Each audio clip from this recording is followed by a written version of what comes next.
¿Tiene usted la cita bíblica? Glorifique el nombre del Señor. Vamos a leer esta cita bíblica de una forma alternada y leamos lo que el Señor dice en esta palabra para nosotros. Dice la palabra de Dios así: vino a él palabra de Jehová diciendo: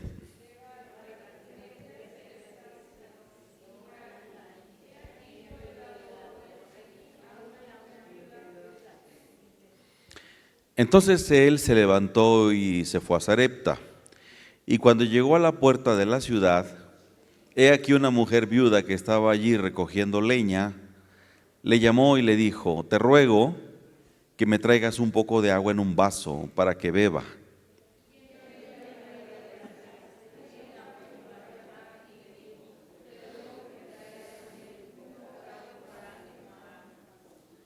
Y ella respondió: vive Jehová tu Dios, que no tengo pan cocido, solamente un puñado de harina tengo en la tinaja y un poco de aceite en una vasija. Y ahora recogía 2 leños para entrar y prepararlo para mí y para mi hijo, para que lo comamos y nos dejemos morir.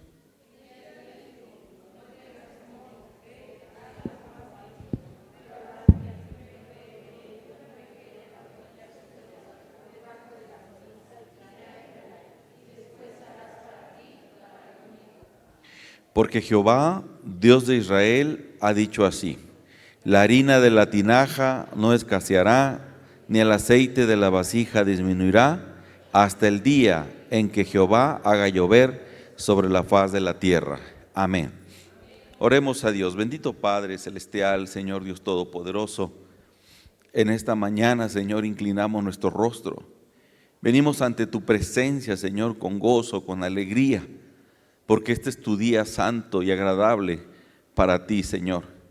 Aquí están tus hijos, aquí están tus hijas, aquí estamos los redimidos, los salvos, los perdonados, los que vivimos una vida nueva en Cristo, Señor, y te agradecemos por tu favor, tu misericordia y tu gracia.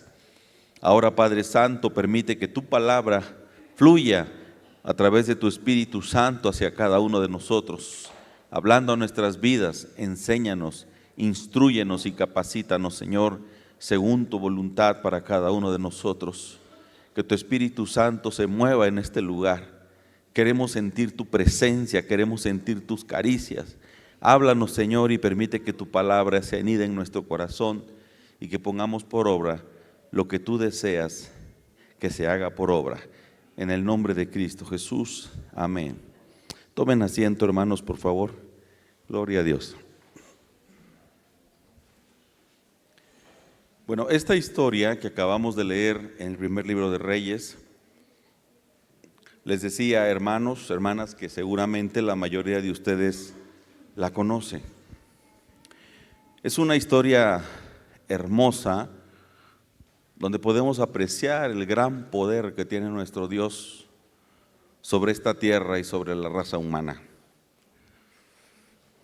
Cuando esto que acabamos de leer sucedió, en aquellos días, en aquellos tiempos del profeta Elías, había una gran sequía, había hambruna. Y en esta tierra donde nosotros vivimos, los acontecimientos que se llaman naturales son vigentes y constantemente sufrimos por causa de lo que la raza humana llama la naturaleza. De repente hay sequías, de repente hay hambrunas, de repente hay sismos, terremotos, maremotos y tantas cosas que nos causan preocupación, que a veces nos desalientan, que a veces nos conflictúan nuestras emociones y también padecemos. Pero en este mundo no solamente hay ese tipo de situaciones, hay otras situaciones que nosotros los seres humanos pasamos y padecemos, como por ejemplo acontecimientos que no son propios de la naturaleza, sino más bien son provocados por el mismo hombre, como las guerras militares, las guerras armadas, como situaciones políticas que de repente causan conflicto entre los gobiernos y es el pueblo o la nación la que paga las consecuencias.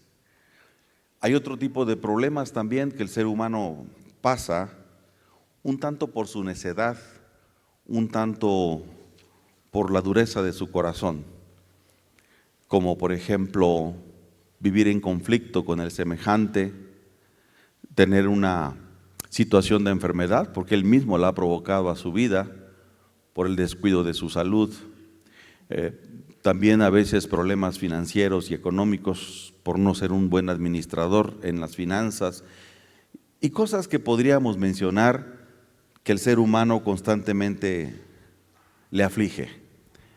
No estamos exentos de que día con día haya una preocupación, haya una prueba, haya una lucha, haya una enfermedad. Sabemos, hermanos, que eso es inevitable. La verdad es que la preocupación, el sufrimiento y las necesidades están a la puerta de nuestra vida y tenemos que lidiar con eso todos los días. Pero quiero decirles, hermanos, que dentro de todas estas cosas que acontecen, muchas veces los seres humanos son muy dados a culpar a Dios.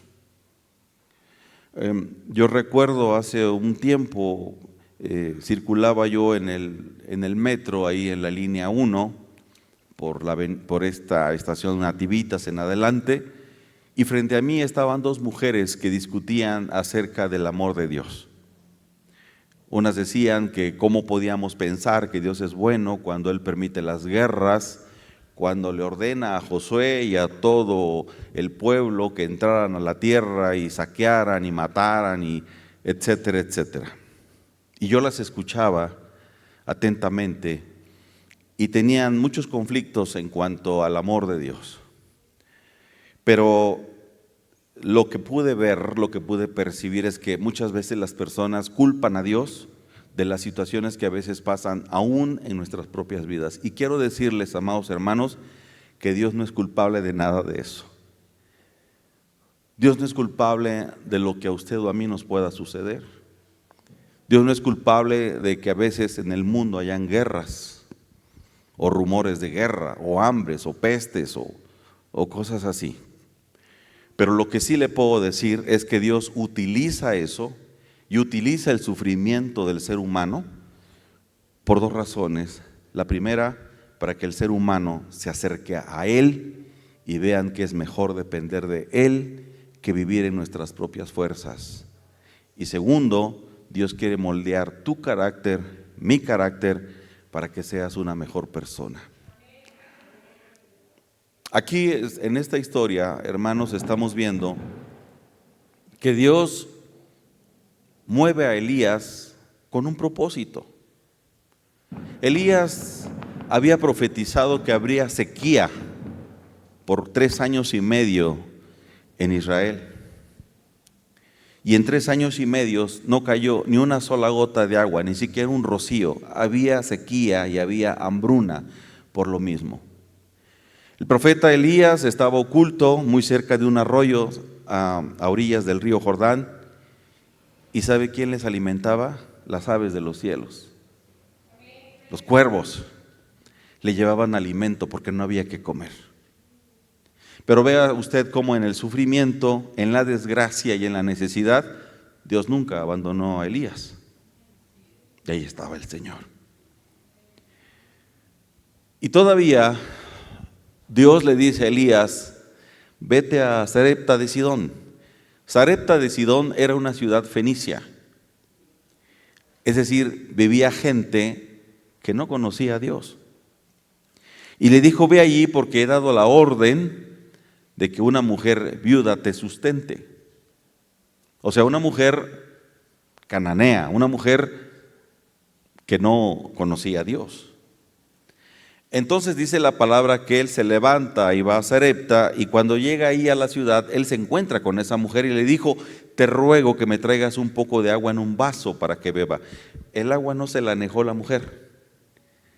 El agua no le negó a la mujer. Ella va camino a traer un vaso con agua, pero el profeta antes le dice, detente. y le dice, te ruego que me traigas también un bocado de pan en tu mano. Cuando la crisis de hambruna y la sequía estaban en su apogeo, el profeta le pide a una mujer viuda que no tenía que comer un bocado de pan. Y la mujer le dice, vive Jehová, tu Dios. Fíjese bien, le dijo Jehová, tu Dios, no mi Dios, tu Dios, que no tengo pan cocido. Solamente un puñado de harina tengo en la tinaja y un poco de aceite en una vasija. Y ahora recogía 2 leños para entrar y prepararlo para mí y para mi hijo, para que lo comamos y nos dejemos morir. La mujer estaba consciente de que no había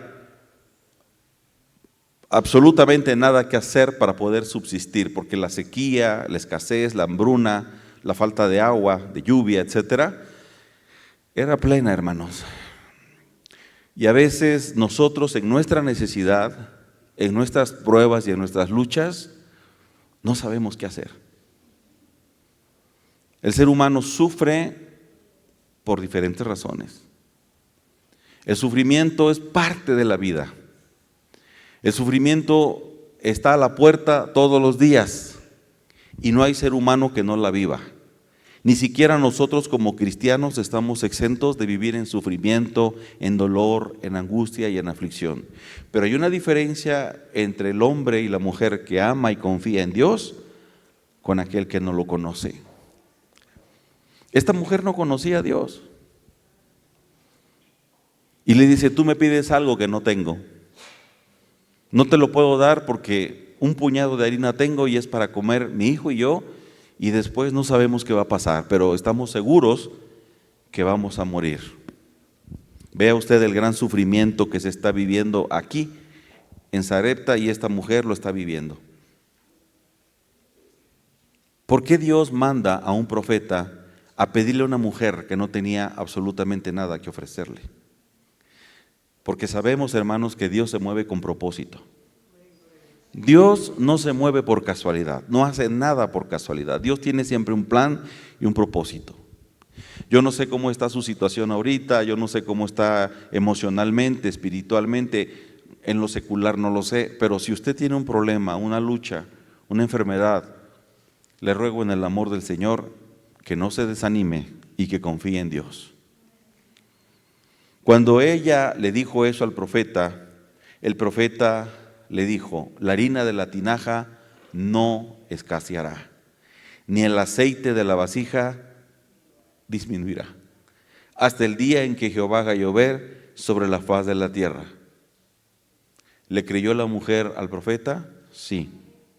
Entonces ella fue e hizo como dijo Elías, y comió él, ella y su casa muchos días. Amén. Cuando la mujer creía que no había más que comer, que ese sería su último bocado y que después tal vez moriría, dice la palabra de Dios que ella comió muchos días hasta que la lluvia volvió a caer sobre la tierra. El profeta era un varón de Dios, con la fe muy enraizada en su vida. Él nunca dudaba de lo que Dios le decía y lo que Dios pretendía hacer. Él obedeció y fue a ver a esta mujer, porque lo que quería Dios en esta mujer era transformarla, era cambiarla, era formar su carácter, que conociera que hay un Dios todopoderoso, Jehová de los ejércitos, que está dispuesto a extender su mano de favor y misericordia para hacer favores a millares. Y además quería que ella se acercara a Él, que lo conociera. Ese era el plan y el propósito de Dios. ¿Qué dice Dios ante la necesidad, ante las pruebas, el sufrimiento, el dolor que viven los seres humanos? En el Antiguo Testamento dijo Dios, no temas, porque yo estoy contigo. No desmayes, porque yo soy tu Dios que te esfuerzo, siempre te ayudaré, siempre te sustentaré con la diestra de mi justicia.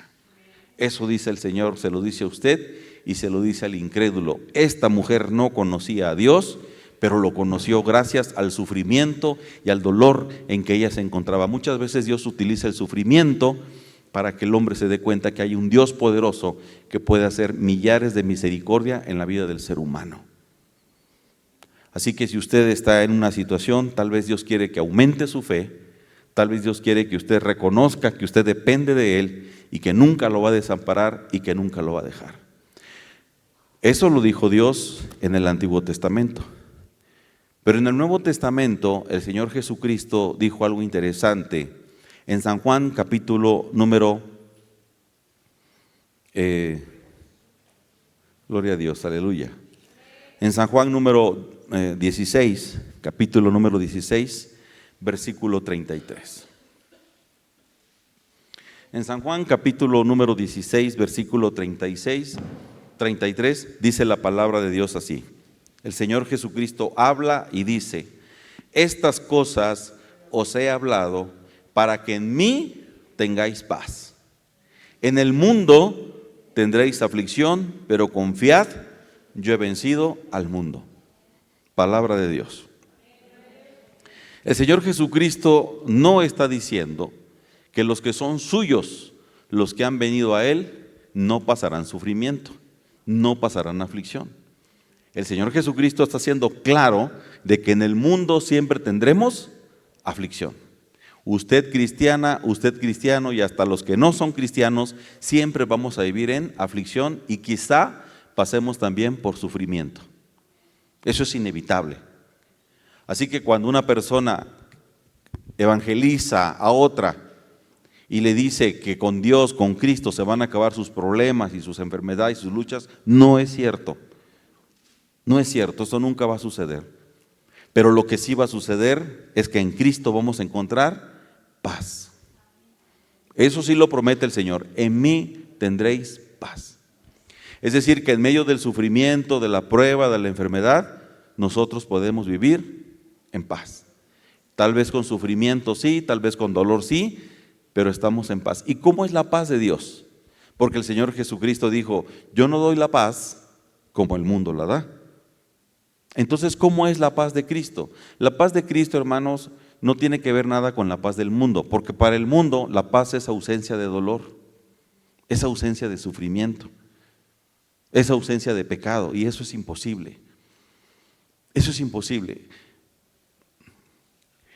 Para nosotros, la paz de Dios, hermanos, es una paz de confianza, de seguridad en Cristo, sabiendo que Él nos está tomando de su mano y nos sostiene y nos va a sacar adelante. Nos va a dar victoria por su gracia y su misericordia. Que sí estamos en dolor, que sí estamos en sufrimiento, pero Él nos va a dar victoria. Esa es la paz de Dios, esa es la paz de Cristo. Muchas personas, hermanos, buscan la iglesia, buscan un templo, pero ¿sabe por qué? Se lo digo porque lo he percibido, porque lo he notado. Ya son muchos años de experiencia, de conocer a las personas, cristianas y no cristianas. Las personas buscan un templo, buscan acercarse a Dios, no buscando salvación, no buscando salvación. ¿Sabe qué es lo que buscan las personas cuando llegan al templo, a la iglesia? Ausencia de dolor. Ya no quieren sufrir más, ya no soportan sus cargas, sus pruebas, sus luchas, su enfermedad, sus tribulaciones, ya no las soportan y quieren encontrar la ausencia de todo el dolor y todo el sufrimiento. Y por eso a veces andan de aquí para allá y de un templo a otro y siguen igual, porque buscan todo menos salvación. Por eso hay iglesias que han crecido en número, porque ofrecen ausencia de dolor y ausencia de sufrimiento a las personas, y eso es mentira. La iglesia pare de sufrir, promete prosperidad, ausencia de sufrimiento, etcétera, y eso nunca va a suceder. Y así podríamos mencionar muchas iglesias que hablan de prosperidad de todo, menos de salvación. Cristo no promete ausencia de dolor, lo que sí promete es paz. Que cuando usted esté en aflicción, en pruebas y sufrimiento, incluso en enfermedad, si usted se toma de Él y confía en Él, va a traerle paz a su vida, aún en medio del sufrimiento. ¿Cuántos dicen amén? Aleluya. Eso dice el Señor Jesucristo. Vayamos a Isaías capítulo número 26, versículo 3. El profeta Isaías, hermano, es un profeta que juntamente con Jeremías también padeció, también sufrió. Todos los profetas tuvieron también necesidades, pasaron pruebas, pasaron luchas. Pero el profeta Jeremías dice lo siguiente en su palabra. Versículo número 3, Isaías 26, versículo número 3 y el 4.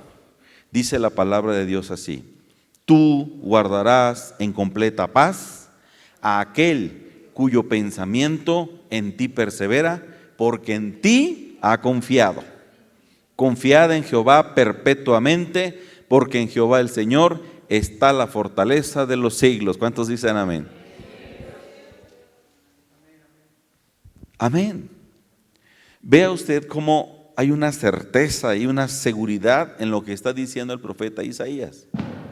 Él no lo duda, él está muy cierto, muy claro, muy consciente de lo que está diciendo por palabra de Dios, que él nos guardará en completa paz. ¿A quiénes guarda en completa paz? A aquellos cuyo pensamiento persevera en Jehová, porque en él ha confiado.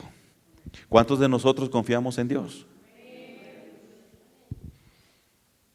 Pero aún así, a veces confiando en Dios, a veces flaqueamos, hermano. Porque somos carne y porque a veces en nuestra carne pues pasan cosas, suceden cosas que no aceptamos, que no queremos, pero es inevitable que todas estas cosas pasen. Sin embargo, confiando en Dios, pensando en Él, que Él tiene el control de todo, absolutamente de todo, estamos seguros en Él. Y dice el versículo 4, confiad en Jehová perpetuamente. ¿Qué significa perpetuamente? Para siempre. En las buenas y en las malas, en la abundancia y en la escasez, tenemos que aprender a confiar en Jehová. El apóstol San Pablo lo dijo también en una de sus cartas: estoy acostumbrado a todo, estoy acostumbrado a vivir en la escasez y en la abundancia. Y nosotros, hermano, también tenemos que acostumbrarnos a todo, a vivir en completa paz en el Señor, en la abundancia o en la escasez, en la salud o en la enfermedad, como sea.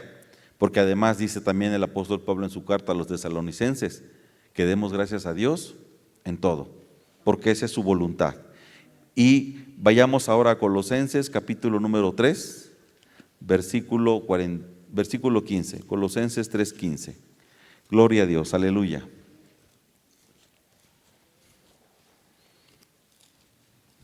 Colosenses 3:15. Dice la palabra de Dios: y la paz de Dios gobierne en vuestros corazones, a la que asimismo fuisteis llamados en un solo cuerpo, y sed agradecidos. La palabra de Cristo mora en abundancia en vosotros, enseñándonos y exhortándonos unos a otros en toda sabiduría, cantando con gracia en vuestros corazones al Señor, con salmos e himnos y cánticos espirituales. Amén. ¿Sabía usted que la paz, hermanos, es un fruto del Espíritu? Y siendo pues la paz un fruto del Espíritu, los que vivimos en Cristo, los que estamos tomados de la mano de Cristo y nos esforzamos por vivir una vida en santidad, esa paz nunca dejará de estar en nosotros. Sin embargo, hermanos, algo que nos pide también aquí en la carta a los Colosenses el apóstol es que seamos agradecidos. A veces pasamos por pruebas tan difíciles y se nos olvida darle gracias a Dios, ser agradecidos por esa prueba. Al contrario, el ser humano se rebela contra Dios. ¿Y dónde está Dios? ¿Y por qué me permite esto? ¿Y por qué tengo que pasar aquello? Ya le dije, Dios utiliza la necesidad para acercarlo a Él, para forjar su carácter, para moldearlo. Eso es lo que Dios hizo en la antigüedad con muchos hombres como patriarcas y profetas. Es lo que hizo Dios con Moisés. Moisés tuvo que salir de Egipto. Y cuando estaba en el desierto, ahí Dios lo pulió, ahí Dios lo transformó, ahí Dios le forjó su carácter y con toda valentía regresó para sacar a un pueblo como Dios quería que así fuera. Así Dios también forjó a Josué. Muchos de los hombres que eran parte del ejército que cruzaron a la tierra para ver allá cómo estaba poblado y vieron gigantes y tuvieron miedo, regresaron y dijeron, no, ahí no podremos entrar, es una tierra donde hay gigantes, y tenían miedo. Pero Dios forjó el carácter de Josué y de Caleb y los transformó para que fueran con valentía, con un nuevo ejército, a conquistar la tierra prometida. Y así, acuérdese usted que hubo un profeta también que deseó la muerte. ¿Quién fue ese profeta? Eliseo. Dijo, Señor, quítame la vida, ya no quiero. Acababa de alcanzar victoria a través de los profetas de Baal. Acababa de ganar una batalla en el Monte Carmelo. Y dijo, quítame la vida, pero Dios lo fortaleció y lo envió para continuar con su ministerio. Así que, amados hermanos, estemos en la situación en que estemos, en victoria, en sufrimiento, en angustia, en aflicción, nunca dude que tiene usted un Dios poderoso, que le extiende la mano y que nunca lo va a soltar. Dios es bueno y tenemos que ser agradecidos aún en medio del sufrimiento, y que todo lo que venga, hermanos, a nosotros sea para enseñanza, sea para exhortación. Que Dios nos llene de sabiduría para entender incluso por qué suceden estas cosas. Claro que a veces duele, pero Dios está obrando en medio de cada necesidad. Hoy, amados hermanos, quisiera compartirles mi necesidad. Por la mañana yo recibí una llamada telefónica de mi hija, donde me notificaba que mi madre había sufrido un accidente por la madrugada de hoy, y había caído de las escaleras. Todavía no sabemos, al menos yo no lo sé, su situación de salud, porque pues la llevaron al hospital, pero hubo cambio de turnos, hay que esperar, y es una larga espera y están en aflicción. Mi madre llegó a Querétaro, tiene la intención de ver a sus hijos, tiene ya muchos años que no nos vemos como familia, no nos hemos reunido, y ella quiso acercarse porque vive en Puerto Vallarta, quizá algunos lo sepan, y quiso acercarse porque a veces es complicado ir hasta allá por situaciones de trabajo, cosas así, y pues ese fue el acuerdo de ir allí y visitarnos. Pero tuvo un accidente bastante serio. Mi madre en este momento no puede caminar, no puede andar, se golpeó la cabeza, sangró, se lastimó los brazos, las piernas, las manos, está amoratada de todo su cuerpo, me dice mi hermana, que es la que vive allá. Y todavía no tenemos respuesta, hermanos. Tiene un ojo hinchado, no ve con un ojo, lo tiene cerrado por el golpe. Y bueno, terminando el servicio me iré para Querétaro con mi esposa y creo que estaré allá unos días. Yo les quiero pedir en el amor del Señor que nos ayuden a orar.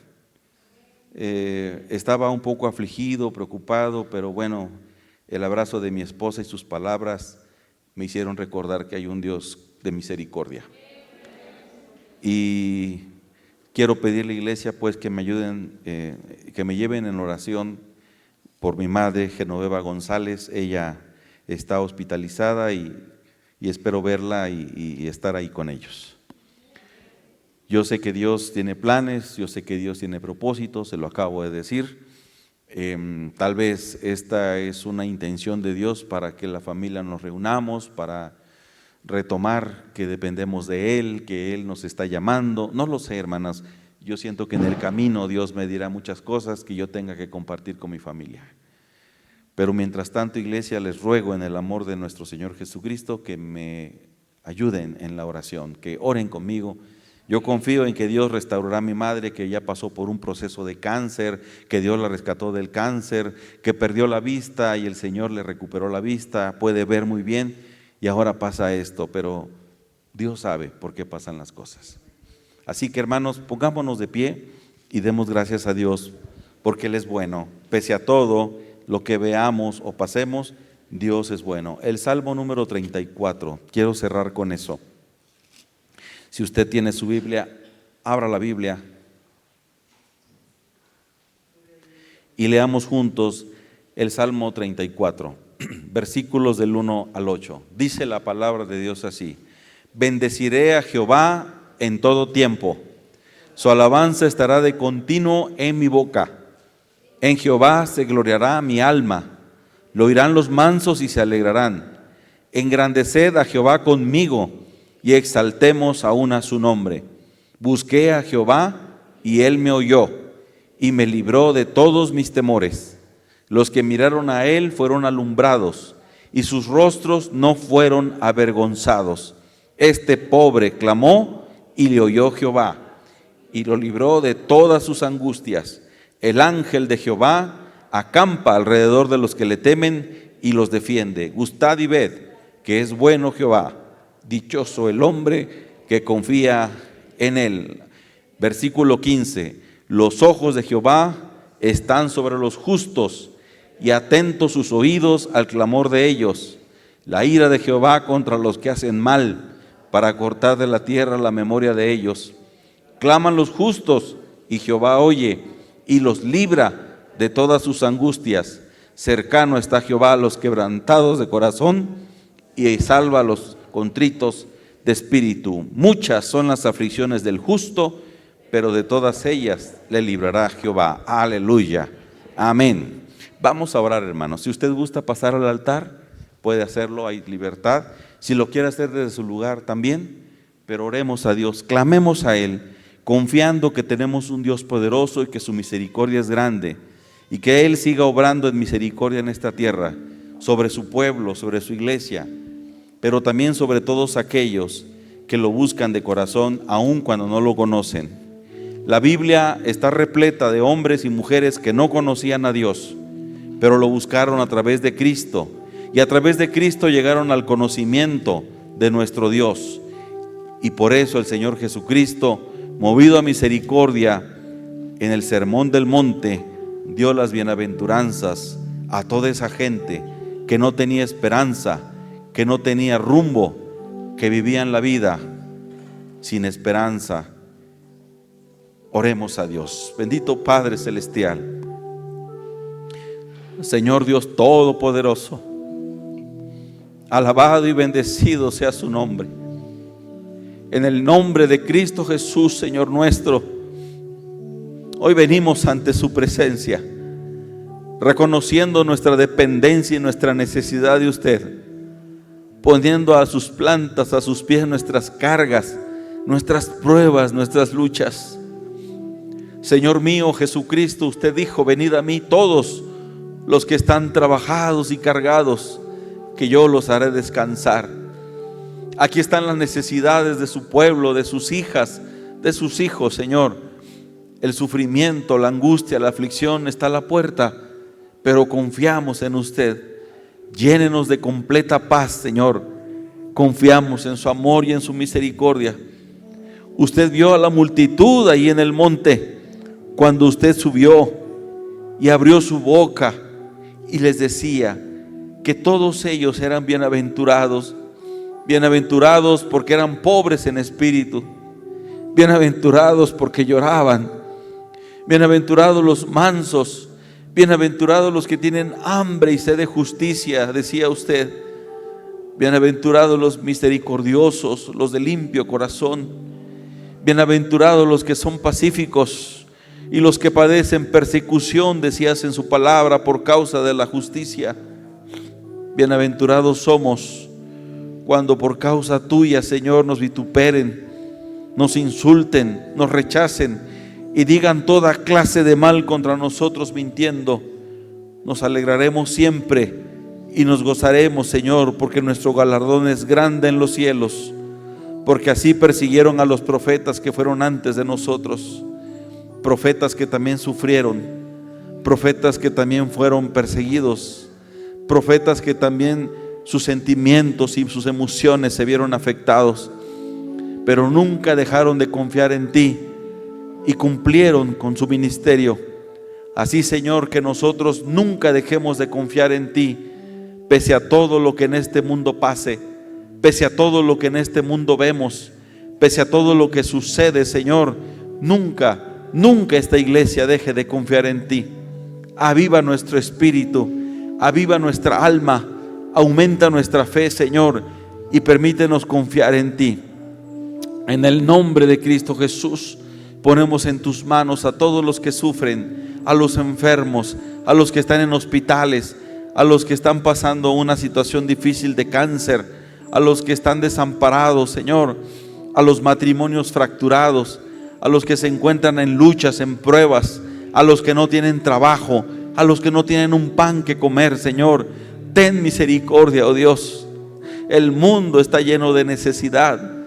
El hombre mismo ha provocado su mal, porque el pecado está a la puerta, Señor. Pero hay victoria en Cristo Jesús.